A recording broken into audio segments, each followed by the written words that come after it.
It is my intention through my books, my stories, and my CDs to try to relate to teenagers the pain, the suffering, and the sadness a runaway child feels after reaching adulthood. A teenager who takes to the streets and experiences what I describe in my book, both the good and the bad, will forever remain sad, lonely, and in a state of total distrust of their family, their friends, and even their spouses in years to come. As an abused teen living in a Jacksonville, Florida orphanage, I always had to walk a very strict line. Any variation from that line and I knew that I would be thrown away, discarded like a piece of trash. My caretakers made sure that I didn't forget it either. That was the one thing for which I will never forgive.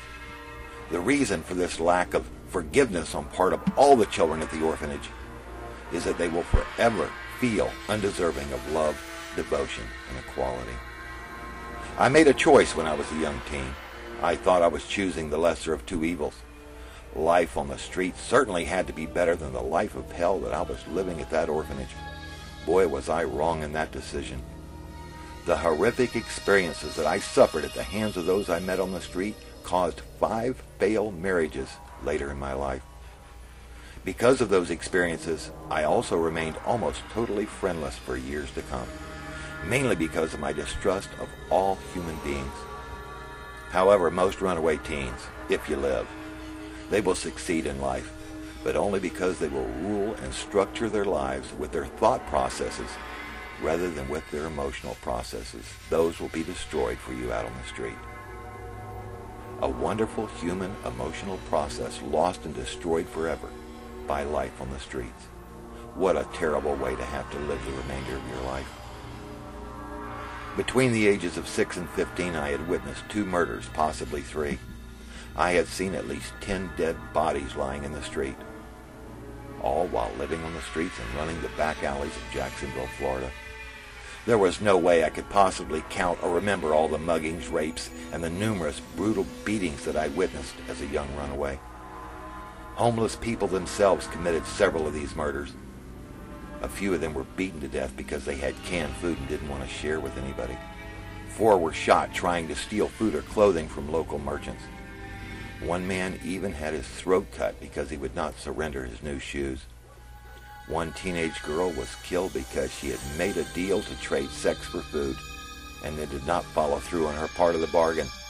The 2 men raped her and then they strangled her to death with her own bra. One young boy was beaten so badly that he had to be taken to the hospital and immediately rushed into surgery. The 10-year-old had been caught stealing beef jerky from the man's shoulder pack. The hobo woke up and he beat the boy almost to death, ripping one of the boy's young eyes completely out of its socket. I'll never forget that. I remember standing there and watching the entire incident take place. After the ambulance removed the boy, I walked around listening to the adults talk about what had happened. There was not one individual who felt sorry for the boy. Everyone felt that he got exactly what he deserved. There were times when I stole food from various stores in whatever part of town I happened to be hiding in. However, after that night, I never stole anything from anyone living out on the streets again. I remember seeing my first dead body. I'm not sure how long she had been lying behind the garbage cans, but the smell was horrible. I almost threw up. She was blown up like a large balloon and her skin had turned completely blue. Her arms stretched outward and stiff as if she were reaching for a candy bar or something right before she died. As they loaded her up, I stood there wondering what was missing from her. What would allow her to move around anymore? She was dead. Living out on the streets is a very cruel and very difficult way of life. The streets will rob you of your childhood even faster than strict parents. The only difference is strict parents sometimes leave a child feeling hurt, lonely, or unloved. On the streets, those types of feelings don't even exist. On the street, you just accept the fact that no one loves you, no one cares about you, and no one respects you. It is a jungle full of animals, and it is every man or woman for himself or herself. That's understood without question. The need for love slowly seems to blow away like a grain of sand. Then one day you wake up and your need for love is completely gone. it no longer exists. Once kids have lived on the streets, they are never the same should they ever return home. They pick up feelings of distrust, anger, and self-preservation out on the street, and that follows them forever. Should they reunite with their families and friends, they become distant and no longer have a carefree spirit. A learned instinct to protect themselves will not allow their minds to make quick, innocent, childlike judgments ever again. They will, for the remainder of their lives, sleep with one eye open. I would suggest to anyone contemplating running away that they think twice about such an unwise decision. The people you meet out on the street will use you and they'll abuse you. However, it will be you and you alone who will destroy your own self.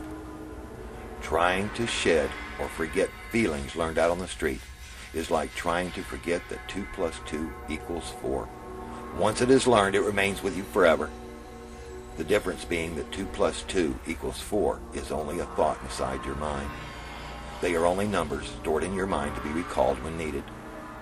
The lessons learned out on the street are stored in your mind as a negative and not as a positive feeling. Feelings which a little bit at a time turn you into someone that you were not meant to be. The feelings of distrust and hate that you learn while on the streets will remain with you forever. They will travel with you from relationship to relationship. They will follow you from marriage to marriage.